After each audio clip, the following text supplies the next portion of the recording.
aqui.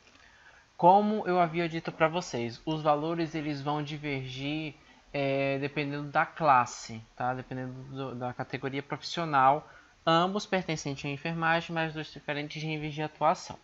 Aqui nós temos os auxiliares de enfermagem, que estão praticamente extintos, né? Que só são aqueles profissionais mais idosos, que muitos deles já estão até se aposentando. São raros os poucos profissionais que nós temos que têm essa especificidade de auxiliar de enfermagem, tá? Nós ainda vamos ver nas próximas aulas o que o auxiliar de enfermagem faz, o que o técnico de enfermagem faz, o que o enfermeiro faz.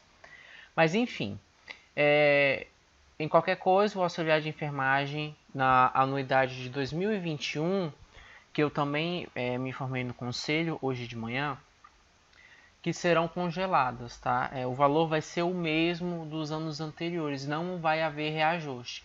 Houve um movimento entre os profissionais de saúde para que não se cobrasse, porém não existe essa possibilidade, né? Porque como nós já havíamos discutido, grande parte da receita do Conselho Regional de Enfermagem e do Conselho Federal de Enfermagem vem dessas taxas e dessas anuidades, tá? Então, o auxiliar de enfermagem, fazendo o pagamento até dia 1º/2, né, que já passou, ou que ainda vai vir no mês que vem agora, ele vai pagar um total de R$ 183,11. Se for até o 1º/3, ele vai pagar R$ 209,27. E se for até dia 31/3, que só vai ter 10% de desconto, ele vai pagar R$ 235,43. Eu já havia comentado com vocês também que sempre existe a possibilidade de fazer o parcelamento desses valores, tá? Então aqui nós temos o parcelamento em 5 vezes de R$ 52,31. Agora o que interessa para vocês? Vocês vão ser técnicos em enfermagem, né? A anuidade de um técnico no ano de 2021, com 30% de desconto, é R$ 212,04. Se ele for pagar o valor integral, ele vai pagar R$ 302,52 e pode dividir esse valor em até 5 vezes, tá? O enfermeiro da mesma maneira, como eu disse para vocês, o enfermeiro é um pouquinho maior.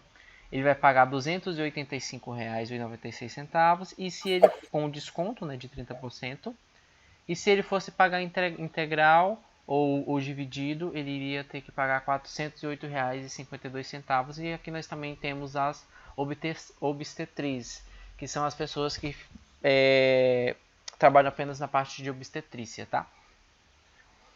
Isso é a anuidade, tá? Aqui nós temos a primeira solicitação. É quando a gente vai dar entrada na nossa primeira inscrição do Corém, tá? Então aqui nós também temos esses valores, senhores. Mas aqui é só para responder a pergunta do colega de ontem, tá? Os valores divergem e ainda tem esses descontos e o parcelamento final. Agora vamos voltar para a nossa aula. Ontem nós paramos no artigo 49, tá? Ainda discutindo sobre as nossas obrigações, né? Nós tínhamos nossos direitos, nossos deveres e hoje nós vamos continuar vendo esses deveres. Vamos dar sequência com o artigo 50 do Código de Ética Profissional que eu enviei para vocês logo na primeira aula, tá? O artigo 50 diz basicamente sobre o sigilo profissional, que é algo que nós também já discutimos algumas vezes, inclusive ontem eu já havia comentado com os senhores. Ele diz o seguinte, que nós temos o dever de assegurar a prática profissional mediante ao consentimento prévio do paciente, representante legal ou decisão judicial. Isso que nós vimos ontem, tá? Agora vamos para o 51. O 51 diz que nós temos o dever de nos responsabilizarmos, né, por falta cometidas na nossa atuação profissional, tá? Independentemente se esse erro ele foi cometido apenas pelo profissional, apenas por mim, ou se foi cometido pela equipe toda, tá? De maneira alguma eu posso me eximir dessa culpa, independentemente se essa culpa foi individual ou por equipe, ou se ela foi resultante de uma imperícia, de uma imprudência ou de uma negligência. Senhores, esses 3 termos nós também discutimos na nossa primeira aula, tá? E sempre vai cair, sempre nós vamos estar rebuscando eles. Tem que estar sempre claro na cabeça de vocês. O artigo 52 fala sobre a parte do sigilo. Nós devemos, por obrigação, e temos o dever, isso está escrito no nosso Código de Ética, manter o sigilo sobre fato que nós tenhamos conhecimento em razão da nossa atividade profissional, exceto nos casos previstos na legislação e por determinação judicial, que é o que eu já havia comentado com vocês, que nós temos sempre que manter tudo que eu tenho de informação do meu paciente sobre sigilo em hipótese absoluta, com exceção, se for por decisão judicial, obviamente que perante o juiz eu vou ter que falar, e também se for algum agravo de saúde pública, tá? Aqui nós temos, no artigo 52, alguns incisos para complementar esse artigo, tá? O inciso 1º do artigo 52 diz que eu devo permanece o dever mesmo quando o fato seja de conhecimento público, em caso de falecimento da pessoa envolvida. Ou seja, disseram uma informação para vocês, mas todo mundo da cidade já sabe dessa informação. Não importa, mesmo assim você não vai espalhar essa informação, por mais que todo mundo já saiba, tá? Isso não pode partir de você quanto profissional em hipótese alguma. E isso vai perdurar até o pós-falecimento dessa pessoa, tá? Por mais que meu paciente ele tenha morrido, tenha falecido durante o tratamento, eu, hipótese alguma, ainda não vou divulgar essas informações, tá? Por mais que ele não esteja mais vivo. É sobre responsabilidade minha essa informação e eu ainda tenho que mantê-la sob sigilo. Sobre penalização dos processos que eu já havia comentado com os senhores, tá? Por mais que a pessoa ainda não esteja viva, tá? Isso ainda tem que ser mantido em sigilo. Espero que isso tenha ficado muito claro para os senhores, tá? Principalmente quanto a alunos, que a gente vê muito esse tipo de coisa. Complementando ainda, o inciso 2º diz que o fato sigiloso deverá ser revelado em situações que ameaça a vida e a dignidade, na defesa da própria ou em atividade multiprofissional, quando necessária a prestação de assistência. São outras situações em que eu posso revelar essas situações perante ao juiz, em agravos de saúde pública, ou quando a vida do meu paciente depender de eu revelar essa informação, tá? Então, nessas situações eu posso quebrar o sigilo profissional e apenas e unicamente nessas situações. Por isso que o Código de Ética deixa claro que eu tenho que manter o sigilo e ainda complementa com o inciso quais são as únicas situações que eu posso quebrar esse sigilo profissional.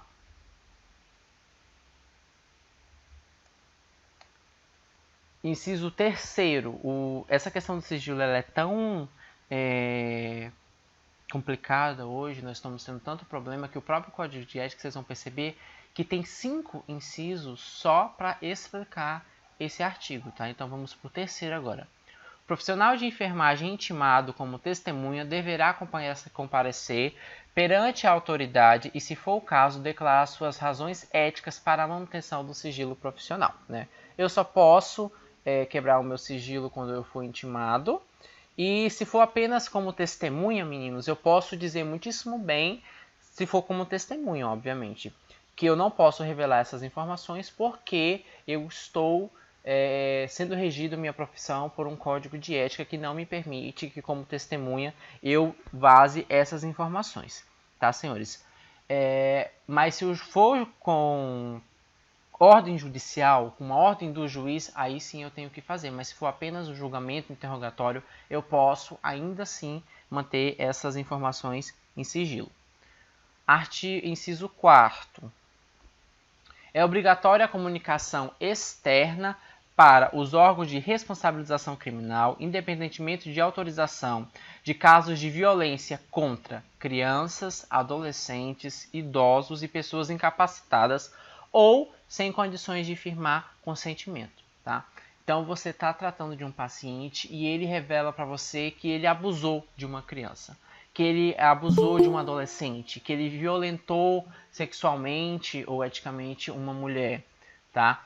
Ele cometeu algum crime contra algum idoso. Apesar de eu saber que eu tenho, de fato, que manter as informações de sigilo, o inciso quarto me obriga a expor essa situação, tá? A denunciar aos órgãos de responsabilização criminal.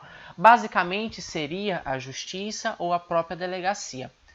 Nós temos delegacias específicas, especializadas para esse público, né? Nós temos para da criança e do adolescente, nós temos a DEAN, que é apenas para mulher, e para idosos nós também temos, porque o idoso ele é regido por um sistema especial que nós chamamos de Estatuto do Idoso.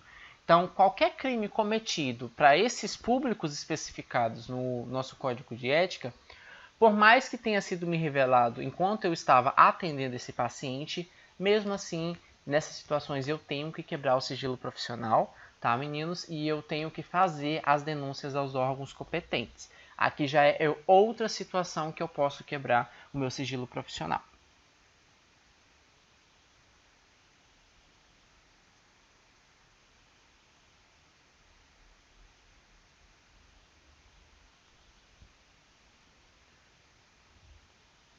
Vamos lá. Vamos ao inciso 5º. A comunicação externa para o órgão de responsabilização criminal em caso de violência doméstica ou violência familiar contra a mulher adulta e capaz será devida independentemente da autorização. É aquele caso que a mulher ela é agredida e ela não quer fazer a denúncia, tá? Cabe ao profissional de enfermagem fazer essa denúncia, por mais que ela não queira, tá, meninos? Para que possivelmente essa mulher não retorne ao hospital num estado muito mais grave ou ela acabe retornando morta, né? Então eu tenho que fazer a minha parte quanto profissional de saúde. Por mais que ela não concorde, eu tenho que fazer a denúncia, porque é a vida da minha paciente que está em risco. E a gente sempre vai saber quando isso vai acontecer. Numa conversa simples e franca com uma mulher que você tenha suspeita de violência doméstica, ou seja por fraturas, pela lesão, pelas dores específicas em regiões do corpo, ela vai te falar. Aos poucos ela vai conseguir te falar, ganhar confiança em você, obviamente, e dizer o que de fato aconteceu, tá? Então, por mais que ela queira que você mantenha isso em sigilo, você tem que fazer a denúncia, mesmo que de forma anônima, tá, meninos? Vamos ao artigo 53, ainda dos deveres, tá? Nós temos o dever de resguardar os preceitos éticos e legais da profissão quanto ao conteúdo e imagem vinculados nos diferentes meios de comunicação e publicidade. Ou seja, eu não posso sempre associar a enfermagem a algo pejorativo, tá? Que isso o COFEM ultimamente está lançando algumas notas de repúdio para evitar esse tipo de coisa, como por exemplo a erotização da mulher enfermeira, da mulher técnica de enfermagem. Toda essa parte de erotização, o COFEM e o COREM está tentando desvincular da enfermagem, apesar de ser algo quase que cultural. Para vocês terem uma ideia, foi feita uma pesquisa nos sex shoppings do Brasil e foi constatado que a fantasia sexual mais vendida e mais utilizada é a fantasia de enfermeira, por incrível que pareça, tá, meninos? Mas o Corém, ele tá tentando tirar essa parte erótica, dizendo que a enfermagem não é isso, que a enfermagem é uma ciência, que tem muitos mestres e doutores trabalhando, estudando e pesquisando e devem ser respeitada como tal, para que quando nós pensarmos em um profissional de enfermagem, principalmente uma mulher, eu não lembre da fantasia sexual, e sim dos grandes nomes da enfermagem que nós temos, tá? Então, ele proíbe que nós da enfermagem participamos desse tipo de coisa, tá? Que nós tiremos qualquer tipo de foto provocativa no setor de trabalho ou relacionado vestido de branco, vestido de jaleco, tá? Esse tipo de coisa que o Código de Ética ele condena. Nós temos que tomar cuidado com isso também.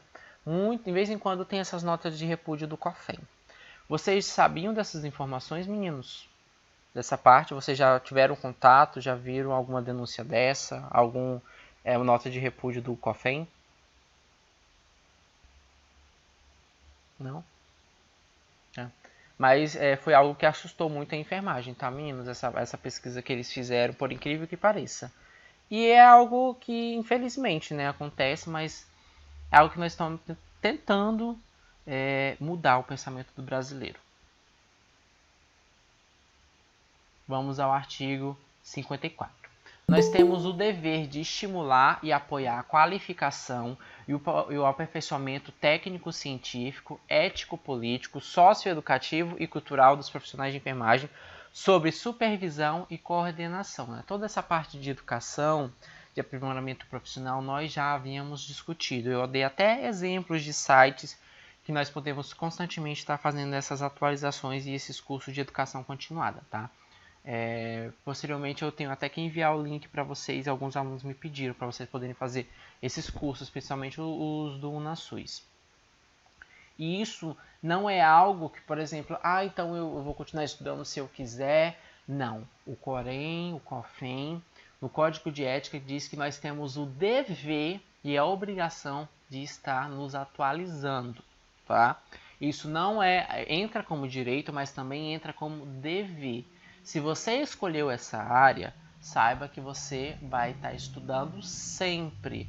Saúde muda constantemente. A todo momento são criadas técnicas.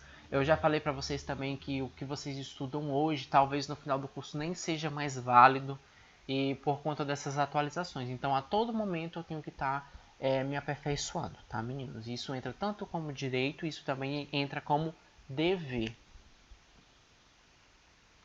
Vamos ao artigo 56. Nós também temos o dever de estimular, apoiar, colaborar e promover o desenvolvimento de atividades de ensino, pesquisa e extensão devidamente aprovadas nas instâncias deliberativas, tá?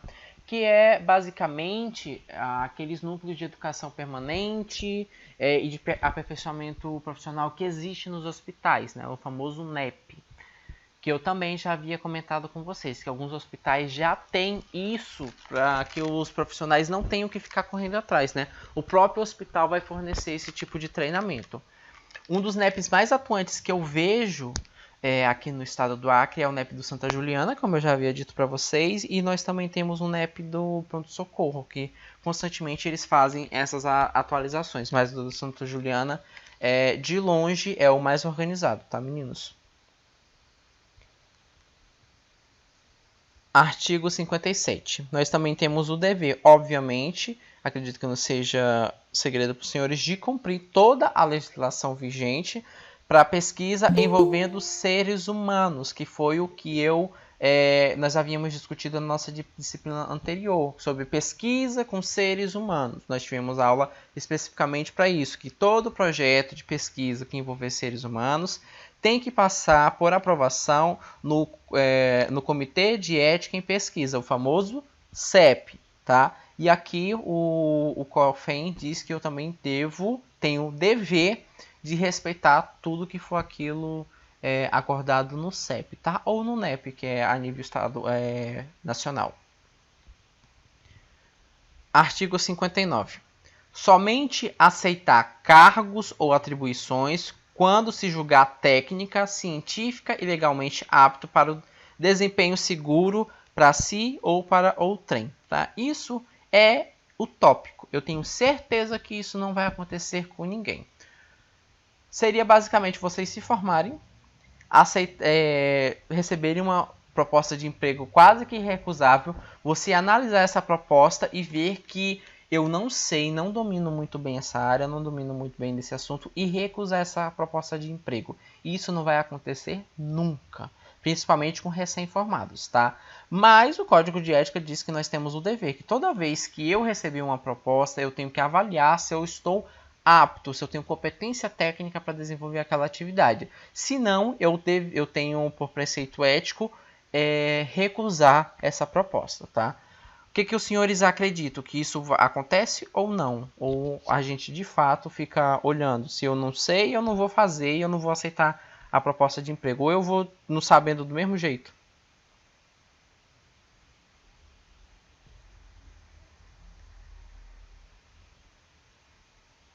Hein, meninos, vocês recém-formados, o que vocês fariam?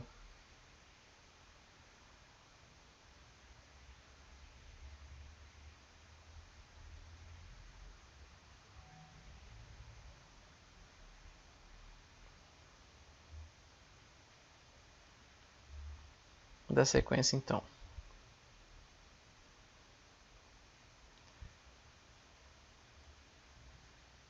Artigo 60. O artigo 60 diz que eu tenho o dever de respeitar, no exercício da profissão, a legislação vigente relacionada à preservação do meio ambiente no gerenciamento de resíduos de serviços de saúde. Senhores, para vocês terem uma ideia, quando a gente inventa de estudar enfermagem, eu já vou saber, eu já tenho a convicção que eu vou ter que entender basicamente de muitas outras ciências além de enfermagem, tá? Até mesmo de lixo hospitalar eu vou ter que entender. Gerenciamento de resíduo, onde eu posso descartar cada material, como que é tratado o lixo hospitalar, tá? E eu tenho por obrigação e por dever, de acordo com o meu código de ética, respeitar toda essa parte de legislação do tratamento de lixo hospitalar, tá? Mas para mim respeitar essa legislação eu tenho que conhecer, tá? Então, nós acabamos tendo que entender um pouquinho de arquitetura hospitalar, um pouquinho da parte elétrica do hospital, dos equipamentos médicos hospitalares, um pouco do gerenciamento de lixo, um pouco da parte de nutrição, funcionamento da cozinha do hospital. Então, é um curso que vocês não vão ficar pautados apenas numa única área, tá? Porque toda vez que a gente pensa em enfermagem, os alunos pensam que é ir para uma enfermaria e morrer nela, dando banho no leito, medicação, banho no leito, medicação. Apenas isso. É muito mais amplo e requer habilidades muito mais específicas dos senhores, tá? Inclusive essa de preservação do meio ambiente e gerenciamento do lixo hospitalar. Mas no hospital sempre tem, tá, esses setores que vocês podem sempre se informar. E com isso, aqui no artigo 60, nós encerramos todas as partes de deveres dos profissionais de saúde, tá? Nós vimos os direitos, nós vimos os deveres. Como nós ainda temos bastante tempo, nós vamos começar vendo a parte de proibições. Tudo que nós somos proibidos de fazer no hospital, tá, senhores? Até esses últimos deveres, ficou claro? Restou alguma dúvida? Para a gente começar as proibições?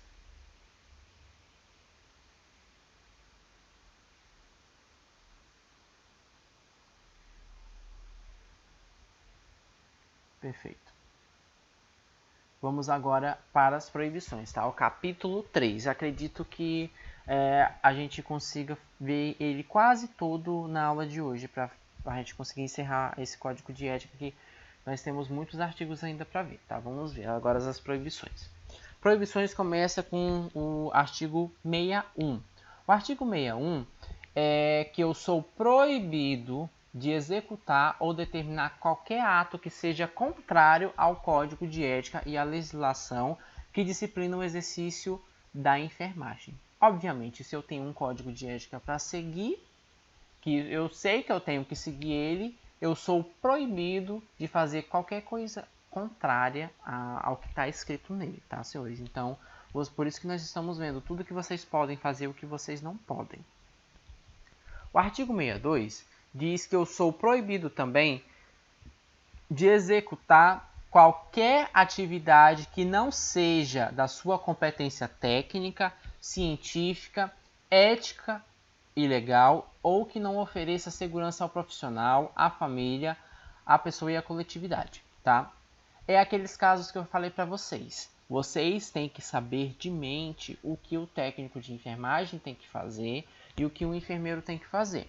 Porque tem muitos enfermeiros que acabam colocando as atribuições que são deles mesmos para o técnico fazer, tá? E vocês são proibidos de exercer atividades que não sejam da sua competência técnica, tá? Se vocês não estudarem enfermagem, não tem por que vocês estarem fazendo trabalho de enfermeiro.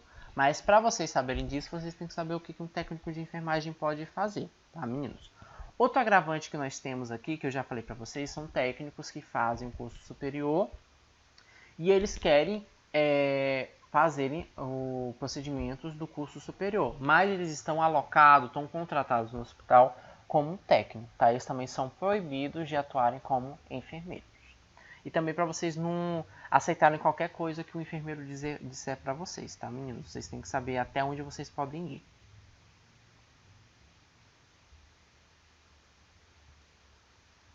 O artigo 63 diz que eu sou proibido de colaborar ou acompliciar-se com pessoas físicas ou jurídicas que desrespeitem a legislação e os princípios que disciplinam o exercício profissional da enfermagem. Ou seja, aquelas instituições, aqueles hospitais que vão totalmente contrário ao nosso código de ética, eu sou proibido a concordar com esse tipo de situação, tá? Eu não posso colaborar com desrespeito à enfermagem, eu não posso colaborar em ver que está errado e mesmo assim aceitar esse tipo de coisa porque no hospital se trabalha dessa maneira. Não, tá, meninos? Isso é proibido pelo código de ética. Eu também sou proibido de provocar, cooperar e ser conveniente ou omisso diante a qualquer forma ou tipo de violência contra a pessoa, família, coletividade, quando no exercício da minha profissão, tá? Ou seja, se eu estou prestando assistência, eu não posso concordar com qualquer forma de violência, seja ela física, verbal, psicológica, sexual, nenhuma forma de violência, tá? Eu não posso concordar. E nem apenas me omitir. Ó, professor, eu não concordei, mas também não fiz nada. É proibido também fazer isso, tá? Eu não posso ser omisso e nem conveniente com esse tipo de situação. Eu sempre terei que denunciar, seja para a polícia ou também para o Conselho Regional de Enfermagem. Outra coisa, eu também sou proibido de aceitar cargo, função ou emprego vago em decorrência de fatos que envolvam recusa ou demissão motivada pela necessidade do profissional em cumprir o presente código e legislação do exercício profissional, bem como pleitear cargo, função ou emprego ocupado por colega, utilizando-se da concorrência desleal. Aqui nesse código é o que a gente mais vê no hospital e que isso está sendo muito questionado também pelo o Corém, tá, meninos? Para resumir esse código enorme para vocês, o que eu não posso fazer?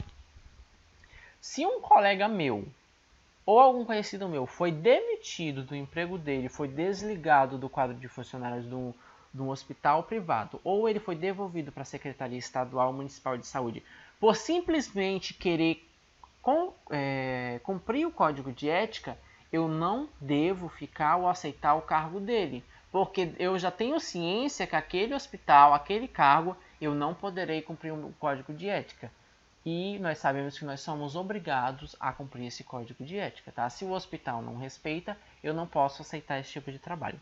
Outra coisa que ele também diz que é muito importante, eu não posso, de forma alguma, pleitear o cargo do meu colega, ou seja, eu não posso querer o emprego dele de qualquer maneira, principalmente se eu agir de forma desleal, tá? Se eu for de alguma maneira querer prejudicar aquela pessoa para ela ser demitida e eu poder entrar no lugar dele, tá? Infelizmente, por incrível que pareça, em pleno século XXI isso acontece e muito nos hospitais, tá, meninos? Nós temos que tomar muito cuidado com esse tipo de coisa, mas infelizmente faz parte da nossa realidade, tá? Quem já trabalha no hospital, mesmo no centro da saúde, sabe que o que eu estou falando é uma realidade, uma triste realidade, mas é uma realidade, né? Por exemplo, a Tatiana, eu sei que ela trabalha no Hospital Santa Juliana. Você já viu esse tipo de situação, Tatiana? De um colega querer prejudicar o outro para conseguir o cargo dele?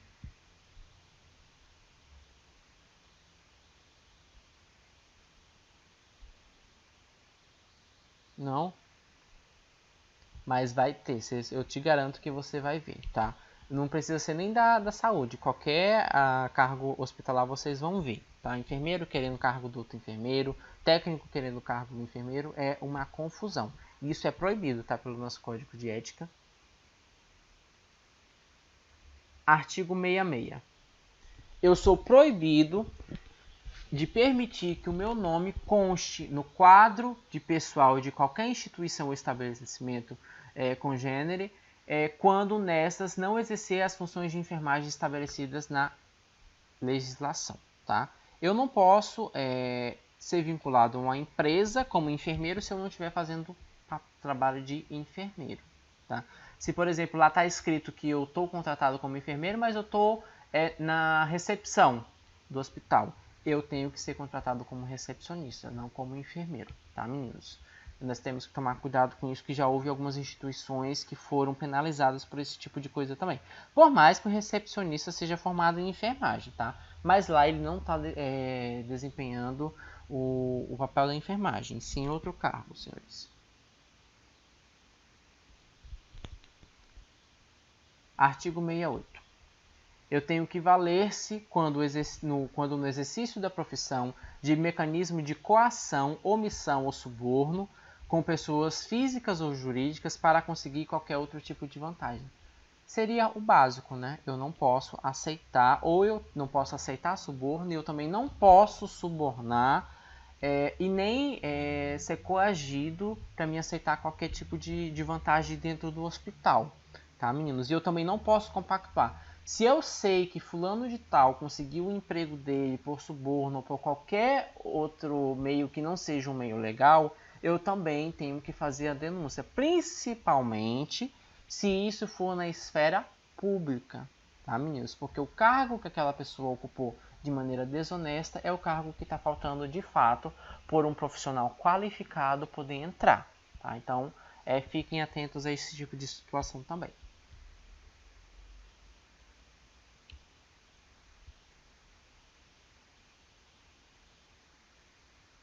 Artigo 69. Eu também sou proibido de utilizar o poder que confere a posição ou cargo para impor, induzir ordens, opiniões, ideologias políticas ou de qualquer tipo de conceito ou preconceito que atentem contra a dignidade da pessoa humana, bem como dificultar o exercício profissional. São aquelas pessoas que têm cargos superiores, tá? Eu não posso colocar aquilo que eu acredito à frente do meu cargo, à frente da minha assistência. Eu já havia comentado isso com os senhores, tá? E eu também não posso querer atrapalhar a vida do colega quanto profissional, porque simplesmente eu não concordo com o que ele pensa, como que ele age, o que ele faz ou o que ele deixa de fazer. Isso também é proibido no Código de Ética. Muita coisa que é proibido, meninos, a gente olha e muitas das vezes parece ser óbvio que não se pode fazer esse tipo de coisa. Mas por incrível que pareça, se não tivesse escrito, as pessoas iam dizer que não sabiam que não podia fazer esse tipo de coisa, tá? E mesmo sabendo, mesmo estando escrito aqui, isso infelizmente ainda acontece, tá? Artigo 70. Eu sou proibido também de utilizar os meus conhecimentos de enfermagem para praticar atos tipificados como crime ou contravenção penal, tanto em ambientes onde eu exerça a profissão, quanto naqueles que eu não exerça, ou qualquer ato que infrinja os postulados éticos legais. Ou seja, eu não posso utilizar, em teoria, para vocês conseguirem entender, o que eu sei de saúde, o que eu sei de enfermagem, para cometer qualquer tipo de crime, para cometer um mal. Tá? Eu não posso utilizar o meu conhecimento para cometer um crime e qualquer tipo de malefício ao próximo. Por mais que, professor, eu não estou no hospital, mas eu fiz algo errado utilizando o que eu aprendi no curso, o que eu aprendi na faculdade. Eu também sou proibido, tá? Por mais que eu não esteja naquele momento como o papel profissional, tá? Mas eu utilizei os conhecimentos que vêm da minha profissão, e isso é proibido.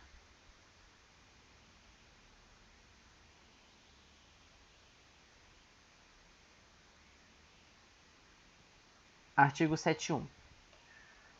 Eu sou proibido também de promover ou de ser conivente com injúria, calúnia, difamação de pessoa e família, membro de equipes de enfermagem de saúde, organização de enfermagem, trabalhadores de outras áreas e instituições que exercem a sua atividade profissional, tá?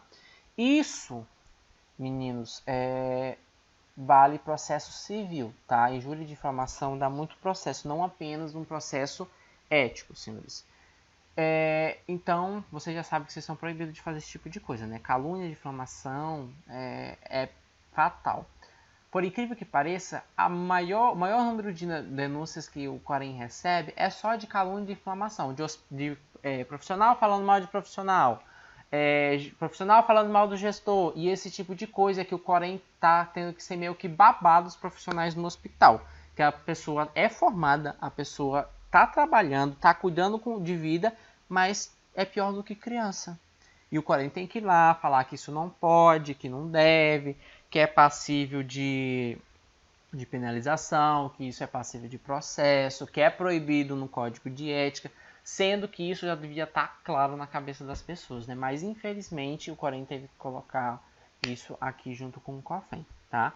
E a gente fica observando que, poxa, o sistema de saúde já tem tantas dificuldades, tantas coisas que o Corém poderia se dedicar a melhorar a nossa qualidade de trabalho, a melhorar os nossos salários, enfim, melhorar a nossa educação, que nós estamos vendo que está sendo muito falha nos cursos de saúde, mas não, eles estão ocupados com briga interna de profissional falando mal de outro profissional. Isso chega a ser até ridículo, meninos, mas infelizmente acontece, tá?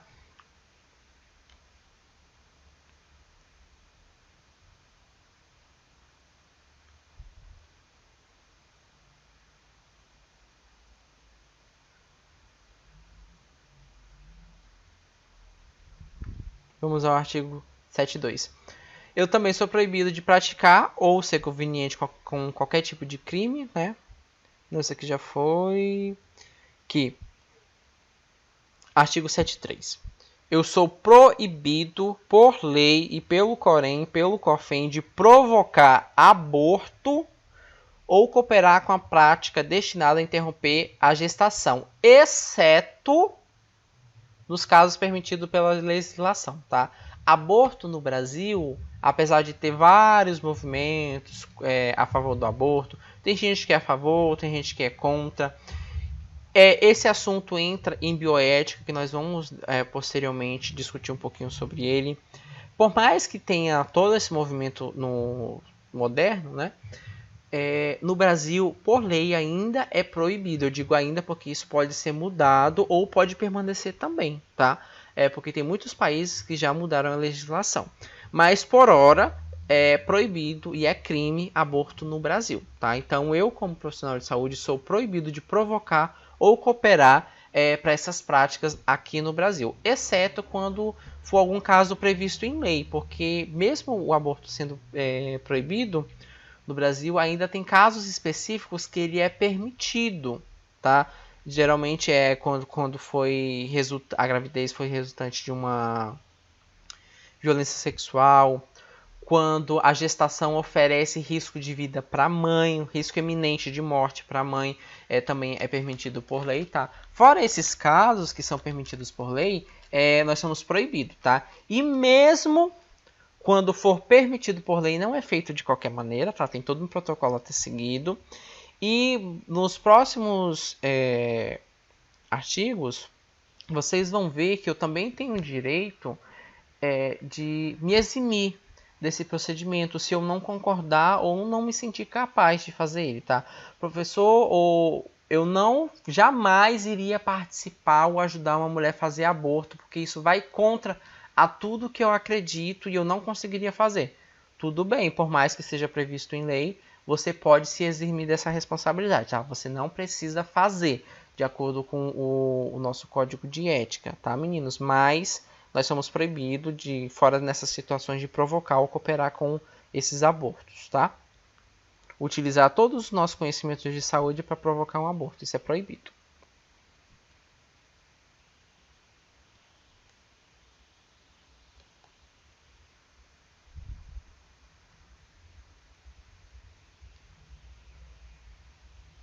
Vamos lá. Nós somos também proibidos de promover ou participar de prática destinada a antecipar a morte da pessoa. A famosa eutanásia, tá? Eu abreviar o tempo de vida da pessoa. Nós não somos ninguém para julgar se a pessoa merece morrer ou não, tá? Nós somos proibidos de cometer eutanásia no Brasil.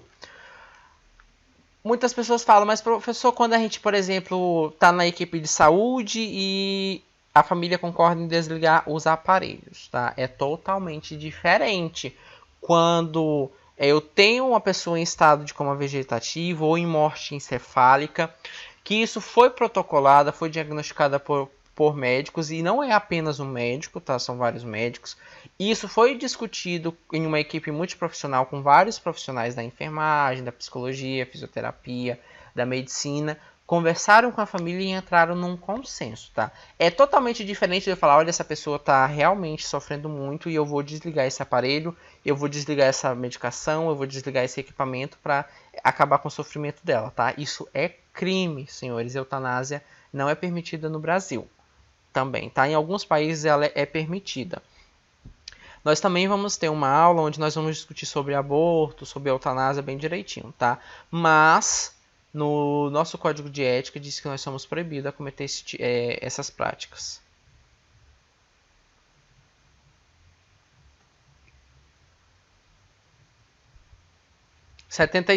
Artigo 65.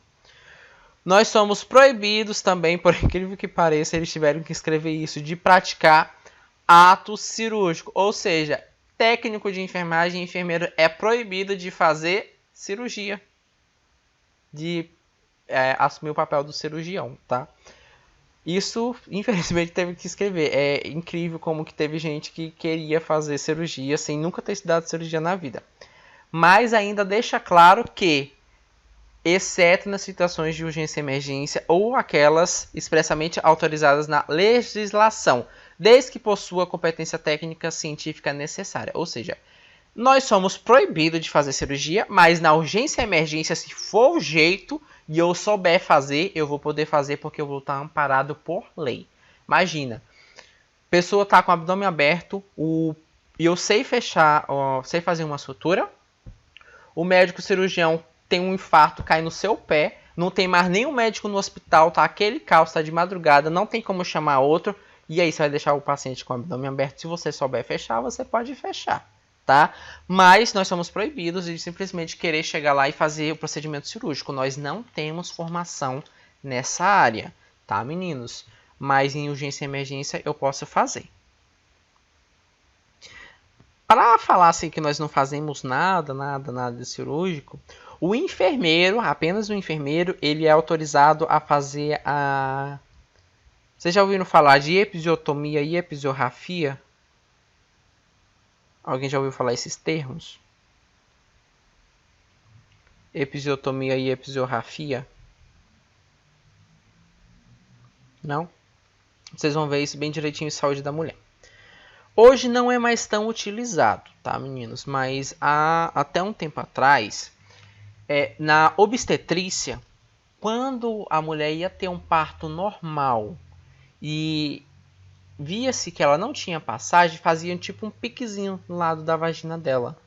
A gente fazia um corte, tá? Esse corte, a gente pegava uma tesoura e cortava, nós chamamos de episiotomia, que era o corte, tá?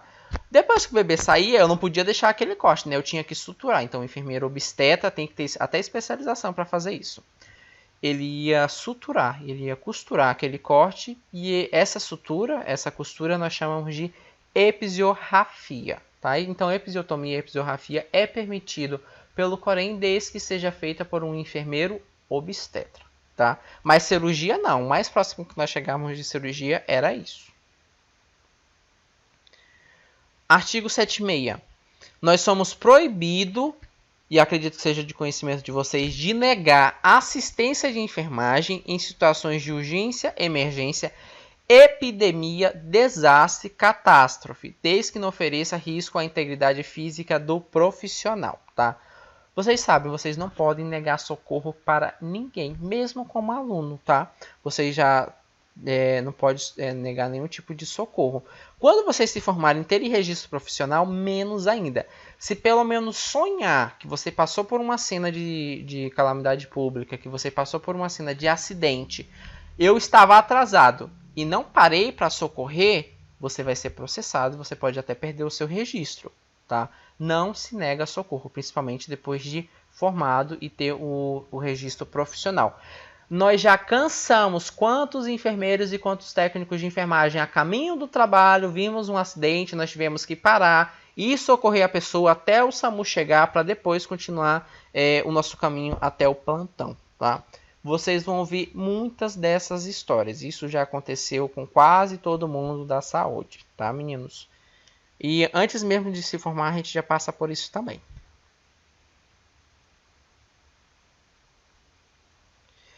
E algo bem legal também aqui é que nós não podemos negar assistência em situações de desastre e nem catástrofe. Ou seja, vocês acham que, por exemplo, a pandemia que nós estamos vivendo hoje se enquadraria como uma catástrofe ou um desastre mundial? Sim ou não? Sim. Quase todo mundo vai concordar que sim, tá? Agora, o Corém e o COFEN diz que eu não posso negar assistência nessas situações. E por que teve um monte de enfermeiro e um monte de técnicos de enfermagem que simplesmente se acovardaram e saíram do hospital quando os pacientes mais precisavam deles? Essas pessoas poderiam ser processadas, sim ou não?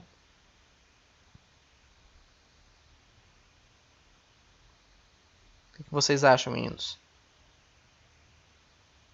Só a Tatiana acha? Sim, tá? Em teoria, todo mundo falava que sim. Quando a gente vê de fora, muitos bateram na tecla de sim. Esse foi o artigo mais discutido durante a pandemia. Um grupo achava que sim, porque o código diz que eu não posso negar assistência em situação de desastre ou catástrofe. Mas ele diz também que eu tenho que agir desde que não ofereça risco à integridade física do profissional. Ou seja, eu vou meter numa coisa que eu sei que eu vou ficar doente, eu sou obrigado a fazer isso, tá? Então ficou dividido quem concordava com esse artigo e de quem não concordava, por conta da palavra integridade física, tá? A pessoa não ia ter nenhuma lesão física, mas ela poderia ter comprometimento de saúde. Mas a nível ético, a quem vê de fora, meninos, esses profissionais, obviamente cada um tem a sua opinião, tá? Mas eu, quanto enfermeiro, eu não concordo com as pessoas que saíram.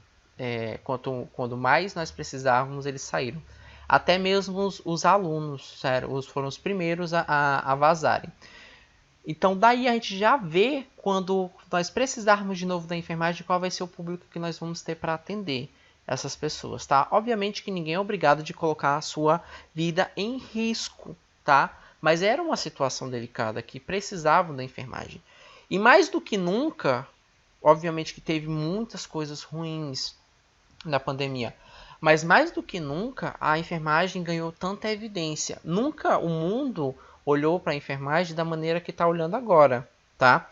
Que eles olham e veem que de fato nós precisamos de enfermeiros, nós precisamos de técnicos de enfermagem e não só de médicos. E que esses profissionais são tão indispensáveis quanto aquele pessoal.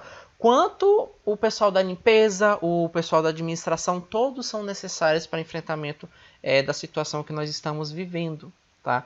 Por isso que tiveram todas as homenagens, mas muito mais do que aplauso e homenagem, nós precisamos de algo mais efetivo, que foi o que foi contestado também. Tá? Não adianta bater palma para a enfermagem enquanto os profissionais estão morrendo por falta de EPI. Minimamente a gente precisa também de condições para trabalhar, tá, meninos? E tudo isso, toda essa discussão gerou em torno do artigo 76 do nosso Código de Ética, tá, meninos? Vamos ao artigo 77.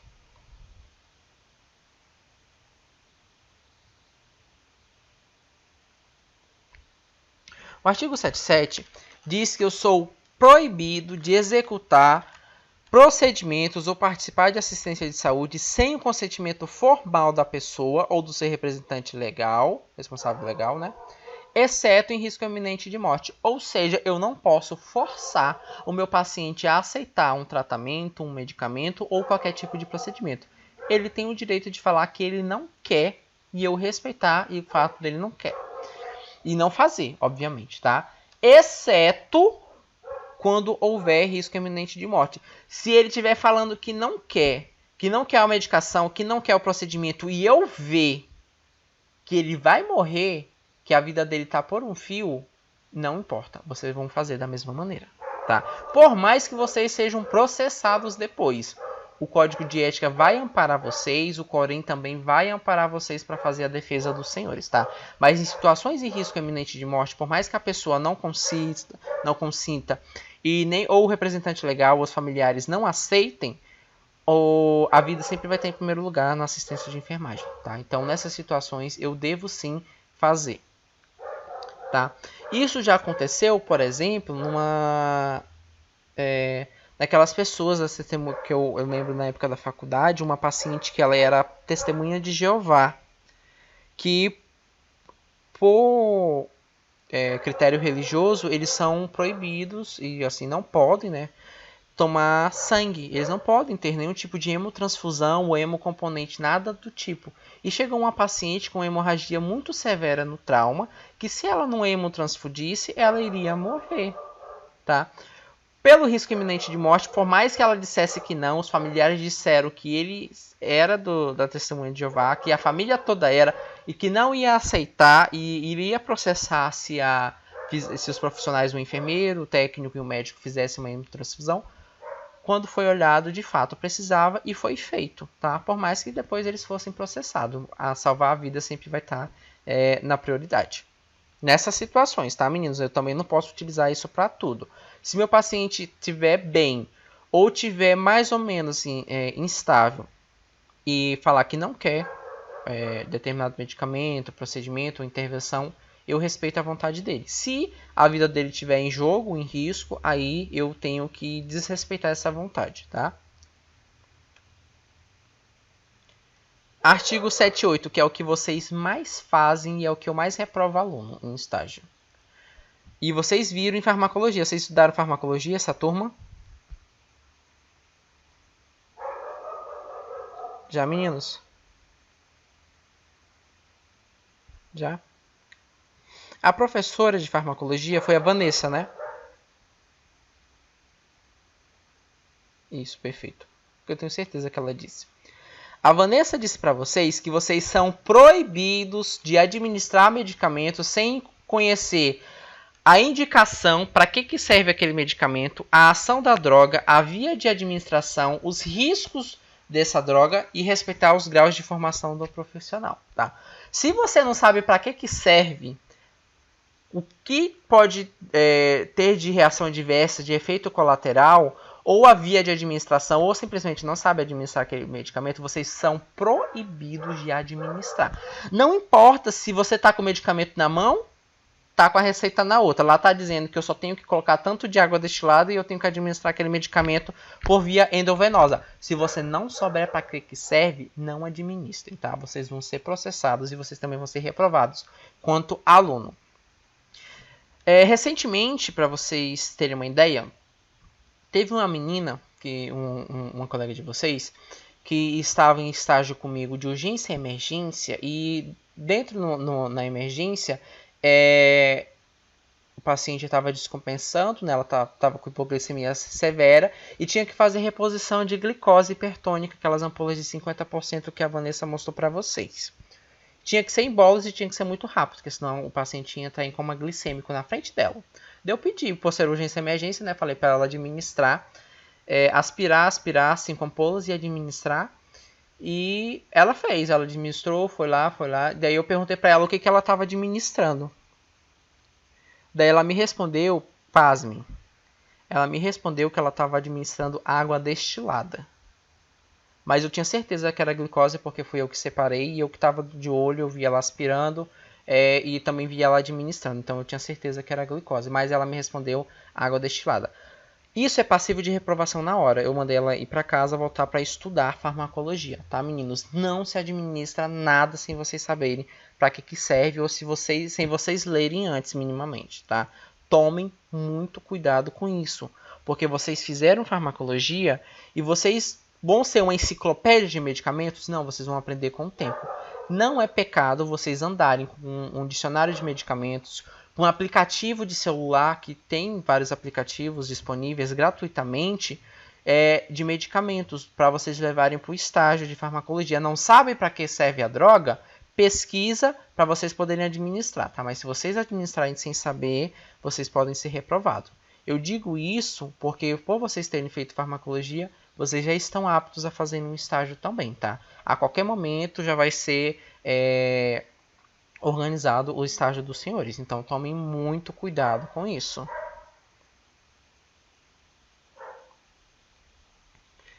Vamos ao artigo 79.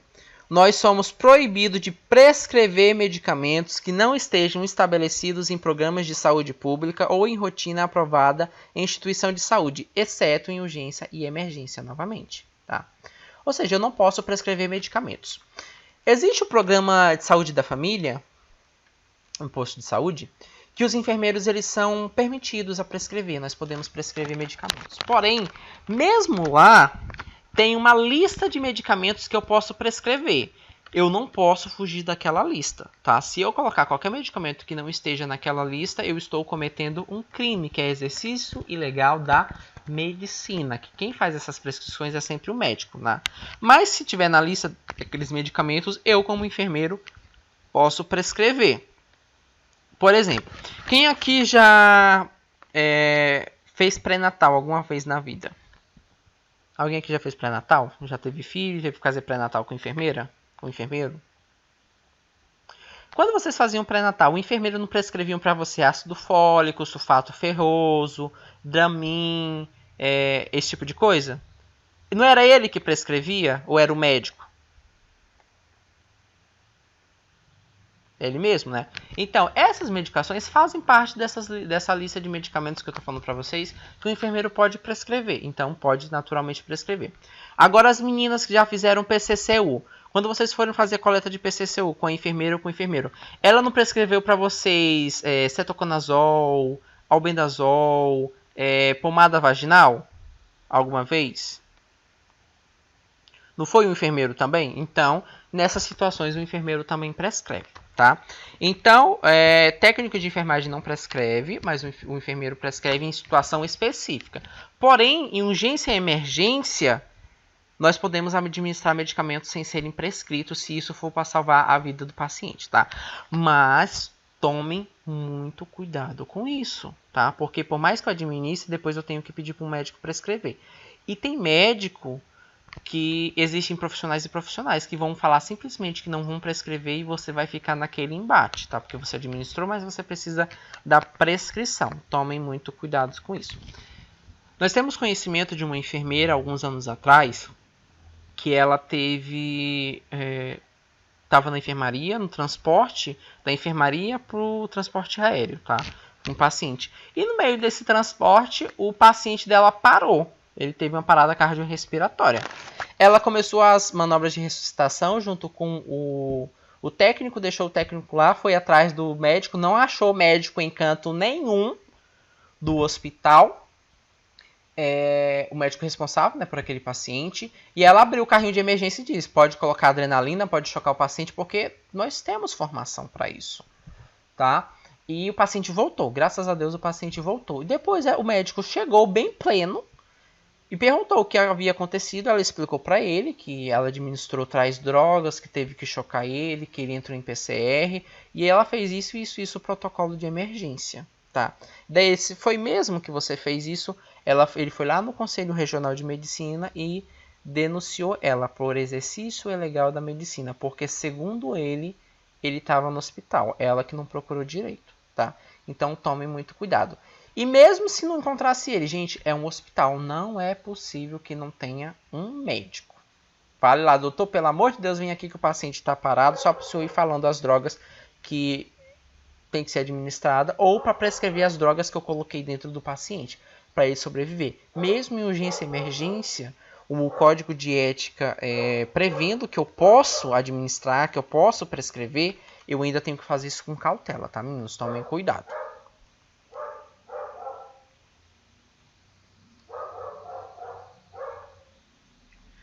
Vamos agora ao artigo 80 das proibições, tá? Tudo isso aqui vocês estão vendo que é proibição.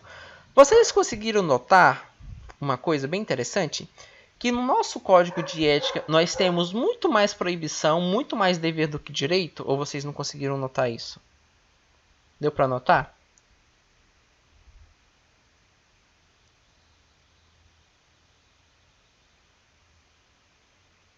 Perfeito. Isso eu já havia dito para vocês bem antes, né, meninos? Infelizmente é isso, tá? Mas faz parte. Vamos continuar. O artigo 80 diz que eu sou proibido de executar prescrições e procedimentos de qualquer natureza que comprometam a segurança da pessoa, né? Obviamente, se for fazer mal para o meu paciente, eu não vou realizar, né? A não ser que eu saiba e tenha certeza e segurança que ele precisa daquilo para sobreviver, eu vou fazer, né? Mas se for algo aleatório, eu não vou fazer jamais. Entra naquela parte também que eu disse para vocês, de vocês administrarem ou executarem procedimentos que não estejam prescritos nem pelo médico e nem pelo enfermeiro, tá? Tomem cuidado com isso também. Tem que estar carimbado e assinado, nós discutimos isso ontem.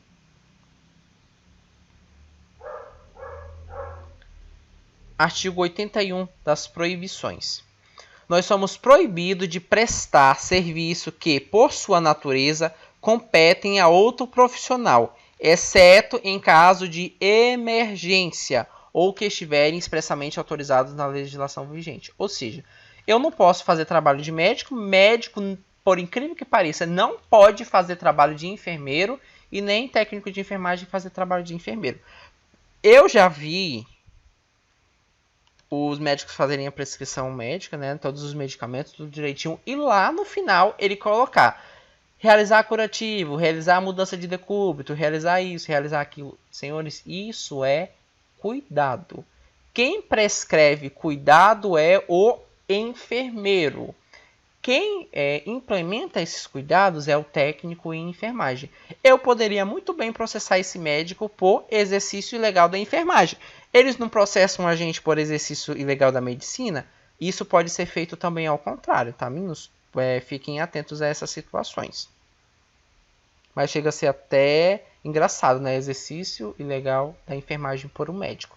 Não é por esse ser médico que ele pode exercer enfermagem, tá, meninos?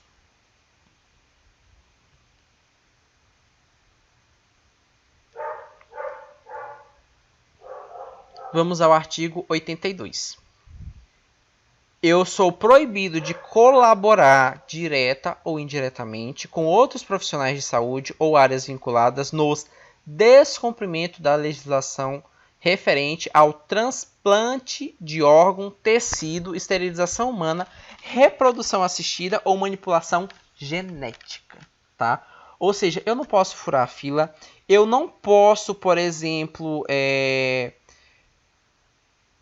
tentar beneficiar um paciente ou tentar beneficiar um familiar meu no procedimento de laqueadura, no procedimento de vasectomia, que isso nós já vimos que acontece no Acre, infelizmente. O transplante de órgãos e de tecidos, ainda bem que no Brasil a legislação é super rígida e é de controle nacional, não é estadual e nem municipal, porque se fosse, vocês iriam ver a quantidade de fraudes que iriam ocorrer também. Com todo esse rigor ainda ocorre fraudes, tá? Mas nós somos proibidos de fazer esses tipos de fraude. Principalmente reprodução assistida e manipulação genética. Manipulação genética no Brasil, dependendo da situação, é crime, tá, meninos? Eu não posso escolher sexo do bebê, eu não posso escolher cor dos olhos, eu não posso escolher se o embrião não dá o direito a ele de viver, porque eu sei que possivelmente ele vai ter uma doença. Isso é um crime da bioética, tá, senhores? Se bem que, infelizmente, eu não vejo técnicos de enfermagem, na verdade eu nunca vi nenhum técnico de enfermagem que entenda de genética, e enfermeiro, no Acre, não existe nenhum enfermeiro geneticista, tá? Eu digo isso porque quando eu me formei, minha primeira proposta de pesquisa era sobre genética. Foi a maior confusão na faculdade, porque não tinha ninguém para avaliar a minha pesquisa, que era de genética. Eu tive que escrever outro tema, porque não existe profissionais de enfermagem que trabalhem na área genética, tá? O mais próximo que a gente vê aqui são as pessoas que trabalham com teste do pezinho, que lá eles elencam, né, várias doenças genéticas que vocês vão estudar direitinho na saúde de urgência e emergência. É uma área que vem crescendo muito e que carece muito de profissional. Não tem ninguém, tá? Quem se interessar por genética já pode correr atrás, que pode ter certeza que vai ser o único aqui. Senhores, nós já estamos quase extrapolando o nosso tempo de aula, tá? Nós vamos encerrar por hoje. Amanhã nós vamos continuar nas proibições a partir do artigo 83.